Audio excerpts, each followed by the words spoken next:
다음으로는 일본으로 넘어가 보겠습니다. 자, 일본 혁신 사례에 대해서 좀 말씀해 주십시오. 예, 주일재경관 고성우입니다. 저는 먼저 일본 금융 분야 AI 적용과 제도 정비에 대해서 말씀드린 후에 행정 등 다른 분야에서의 AI 현황 등에 대해 보고 드리도록 하겠습니다.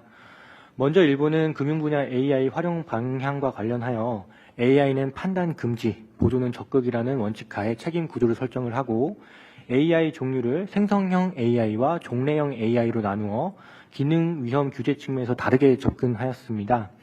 신용평가 모델이나 이상거래 감지 등과 같은 미리 정해진 목적에 따라 분석 예측하는 종래형 AI와는 달리 FAQ 자동 작성 등 학습 데이터를 바탕으로 새로운 콘텐츠를 만들어내는 생성형 AI의 경우에는 고객에게 직접 영향을 주는 판단이나 법적 금전적 결과가 발생하는 결정, 인간의 개입 없이 자동 실행되는 것을 제한하고 있습니다. 예를 들면 내부 문서 업무나 정보 요약 정리의 경우에는 생성형 AI의 사용이 허용이 되지만 개인화된 설명이나 투자 조언, 고객에 대한 직접 상담과 같은 경우에는 생성형 AI의 활용이 제한되고 있습니다.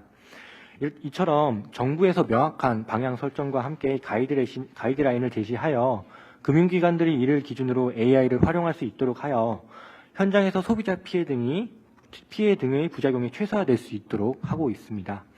다음은 금융 분야 혁신 사례에 대해서 좀 보고 드리겠습니다. 일본은 지난 2023년 6월에 자금결제법 개정 및 시행을 통해서 스테이블 코인을 제도권 내로 편입하고 은행과 신탁 그리고 자금 이동업자가 엔화 기반 스테이블 코인을 발행할 수 있도록 조기에 제도를 정비를 하였습니다. 금융시장에 어떠한 영향을 미칠지는 아직 불확실하기 때문에 주로 핀테크 업체인 자금 이동업자가 스테이블 코인을 발행할 때는 1인당 하루 발행 상한액을 100만 엔으로 제한하였습니다. 은행의 경우에는 은행이 레버리지를 일으키는 대출 업무를 영위하는 점을 고려하여 관계당국과 면밀한 협의를 통해 중장기적으로 발행을 준비하고 있습니다. 이러한 선제적인 제도 정비로 인해 주식회사 JPYC에서 작년 10월에 일본 최초로 엔화 스테이블 코인을 발행하는 성과로 이어졌습니다. 올해 2월 초를 기준으로 보유자는 약 8만 2천여 명이고 유통액은 약 4억 3천만 원을 기록하고 있습니다. 선제적인 제도 정비를 통한 불확실성 해소가 핀테크 업체의 실제 스테이블 코인 발행으로 이어졌다는 측면에서 배울 만한 측면이 있다고 생각합니다. 네. 마지막으로 금융 분야 외 행정 등 다른 분야에서의 AI 활용 사례입니다.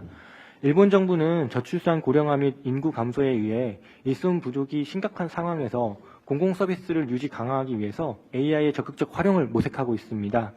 디지털청은 정부에 의한 활용을 AI 사회 구현을 기점으로 하기 위해 행정 현장에서 AI 구현을 추진하고 있으며 작년 5월에 디지털청 직원이 이용할 수 있는 생성형 AI 이용 환경, 이른바 겟나이를 구축하고 이용을 개시하였습니다.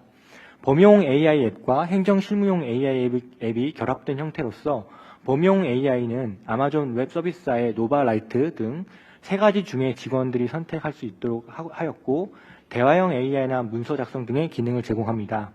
행정 실무용 AI는 직원이 내부적으로 개발한 것으로서 법 제도 조사 지원이나 국회 답변 검색, 회의록 작성 등 약 20종류의 활용이 가능합니다. 다음은 산업계 AI 동향에 대해 간략히 말씀드리겠습니다.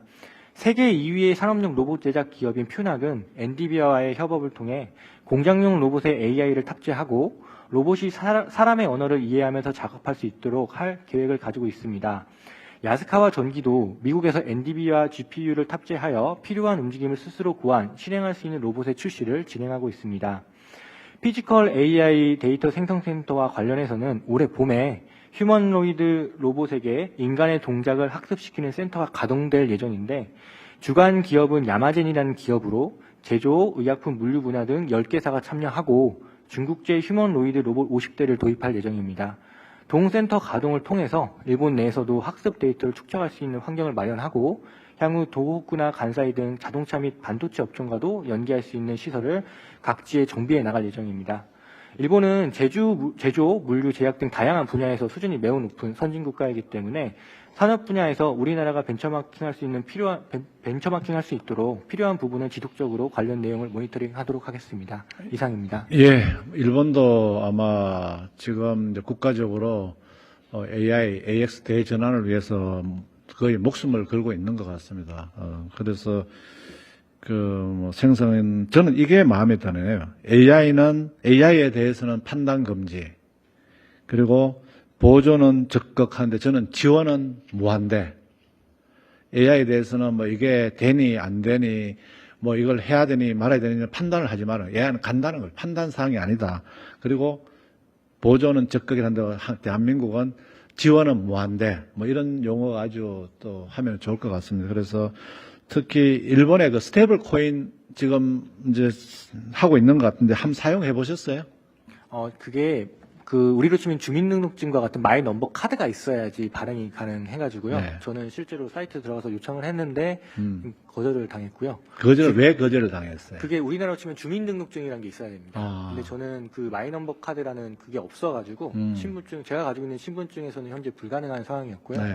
그래서 뭐 개인적으로 그 대표분께 좀 이렇게 개선할 수 있는 방안을 좀 요청해 놓은 상황입니다. 그런 거예요. 그래서, 스테이블 코인, 한국도 지금 스테이블 코인을 도입하기 위해서 법을 국회에 제출해 놓은 상황이고, 빨리 가야 되는데, 일본은 한국보다 훨씬 더 빨리 가고 있으니까, 스테이블 코인의 도입에 따른 그 문제점, 특히 문제점, 어떤 문제가 되고 있는지를 좀 파악을 해서, 본부에다가 수시로, 그거 좀 보고해 주시면 좋겠다는 생각이 듭니다. 예, 알겠습니다. 예, 지금